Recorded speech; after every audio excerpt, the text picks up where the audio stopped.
नमस्कार दोस्तों, मैं हूं मुक्ता दीक्षित एस्ट्रोलॉजर। आज आपको भगवान शिव कौन है इसके बारे में जानकारी दूंगी, क्योंकि सावन का महीना चल रहा है और भगवान शिव की महिमा सुनने से अनंत पुण्य की प्राप्ति होती है और मन में विचार भी रहता है कि आखिर भगवान शिव कौन है। शिव संस्कृत भाषा का शब्द है जिसका अर्थ है कल्याणकारी या शुभकारी। यजुर्वेद में शिव को शांतिदाता बताया गया है। श्री का अर्थ है पापों का नाश करने वाला, जबकि वा का अर्थ है यानी दाता यानी देने वाला। शिव क्या है? शिवलिंग। शिव की दो काया हैं, एक वह है जो स्थूल रूप से व्यक्त किया जाए, दूसरी वह जो सूक्ष्म रूपी व्यक्त लिंग के रूप में जानी जाती है। शिव की सबसे ज़्यादा पूजा लिंग रूपी पत्थर के रूप में की जाती है। लिंग शब्द को लेकर बहुत भ्रम होता है। संस्कृत में लिंग का अर्थ है चिन्ह। इसी अर्थ में यह लिंग शिवलिंग के लिए इस्तेमाल होता है। शिवलिंग का अर्थ है शिव यानी परम पुरुष का प्रकृति के साथ समन्वित चिन्ह। शिव, शंकर, महादेव। शिव का नाम शंकर के साथ जोड़ा जाता है। लोग कहते हैं शिव शंकर भोलेनाथ। इस तरह जाने अनजाने ही कई लोग शिव और शंकर को एक ही सत्ता के दो नाम बताते हैं। असल में दोनों की प्रतिमाएं अलग अलग आकृति की हैं। शंकर को हमेशा तपस्वी रूप में दिखाया जाता है, जहां कई तो शंकर को शिवलिंग का ध्यान करते हुए दिखाया गया है। शिव ने सृष्टि की स्थापना, पालन और विनाश के लिए क्रमशः ब्रह्मा, विष्णु, महेश भी शंकर का ही नाम है नामक 3 सूक्ष्म देवताओं की रचना की है।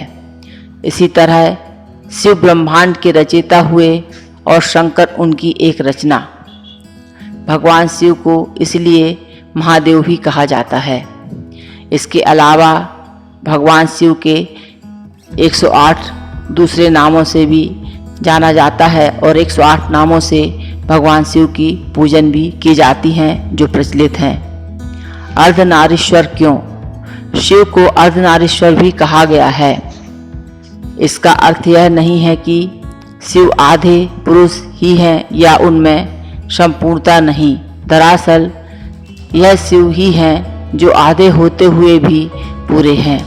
इस सृष्टि के आधार और रचयिता यानी स्त्री पुरुष शिव और शक्ति के ही स्वरूप हैं। इनके मिलन और सृजन से यह संसार संचालित और संतुलित है। दोनों ही एक दूसरे के पूरक हैं।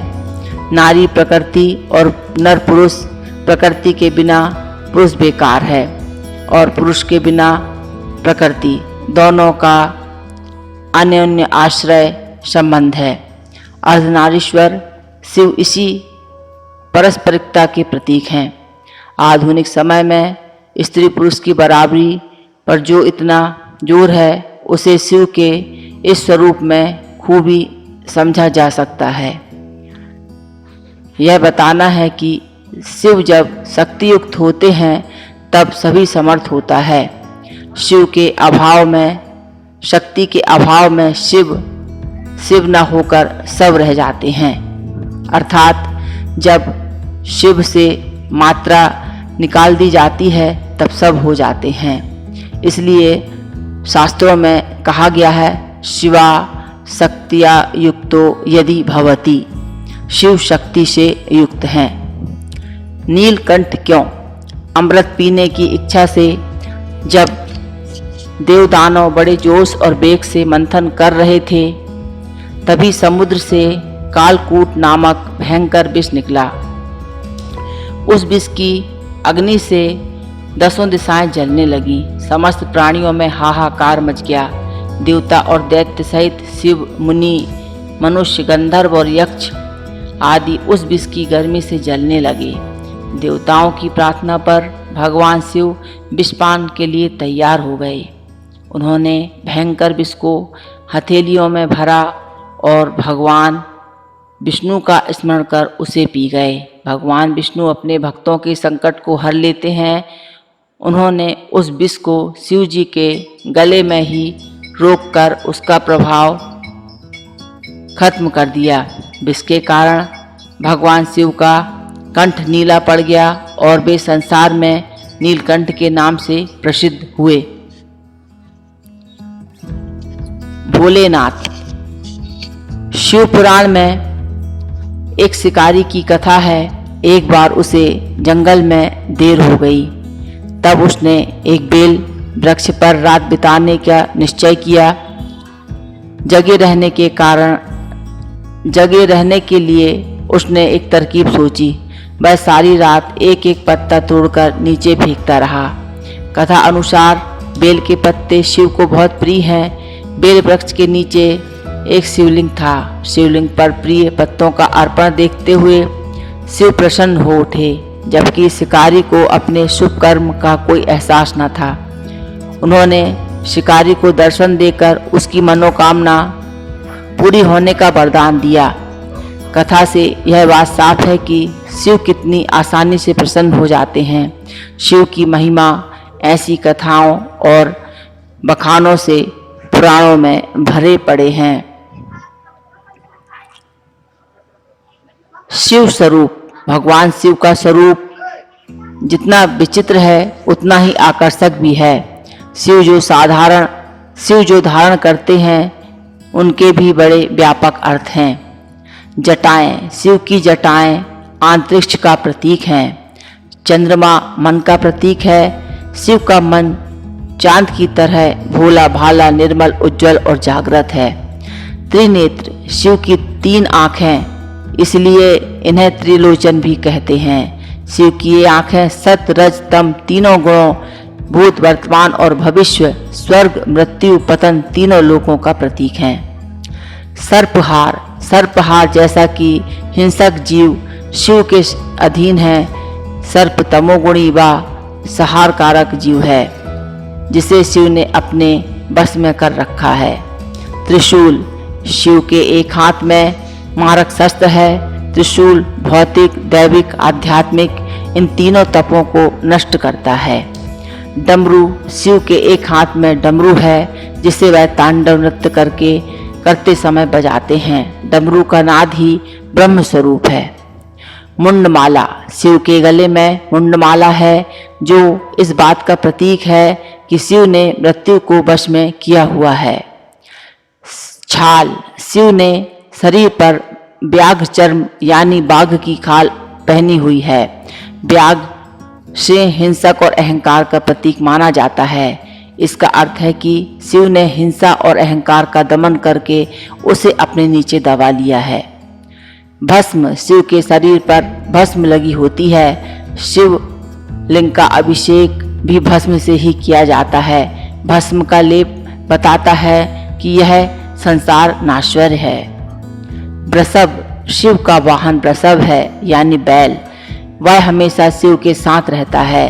वृषभ धर्म का प्रतीक है। महादेव इस 4 पैर वाले जानवर की सवारी करते हैं, जो बताता है कि धर्म, अर्थ, काम, मोक्ष इनकी कृपा से ही मिलती है।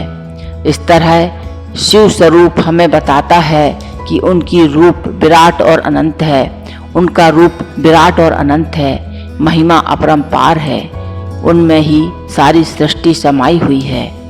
महामृत्युंजय मंत्र। शिव के साधक को न तो मृत्यु का भय होता है, न रोग, न शोक का। शिव तत्व उनके मन को भक्ति और शक्ति का सामर्थ्य देता है। शिव तत्व का ध्यान महामृत्युंजय मंत्र के जरिए किया जाता है। इस मंत्र के जाप से भगवान शिव की कृपा मिलती है। शास्त्र में इस मंत्र को कई कष्टों का निवारक बताया गया है। यह मंत्र क्या है? वह यह है, ओम त्र्यंबकम यजामहे सुगंधिम पुष्टिवर्धनम उर्वारुकमिव बंधनादितो मृत्योर्मुक्षीयमामृतात्। हम भगवान शिव की पूजा करते हैं, जिनके 3 नेत्र हैं, जो हर सांस में जीवन शक्ति का संचार करते हैं, पूरे जगत का पालन पोषण करते हैं। उनसे हमारी प्रार्थना है कि वे हमें मृत्यु के बंधन से मुक्त कर दें, ताकि मोक्ष की प्राप्ति हो जाए। उसी तरह से जैसे एक खरबूजा अपनी बेल में पक जाने के बाद बेल रूपी संसार के बंधन से मुक्त हो जाता है, इस प्रकार शिव अनंत हैं, शिव की कथा अनंत है। हम अपनी बुद्धि और ज्ञान से भगवान शिव का बखान नहीं कर सकते हैं। हर हर महादेव, काल हरो, कष्ट हरो, दुख हरो, दरिद्राय हरो, सबको रोगों से मुक्त करो। हर हर महादेव।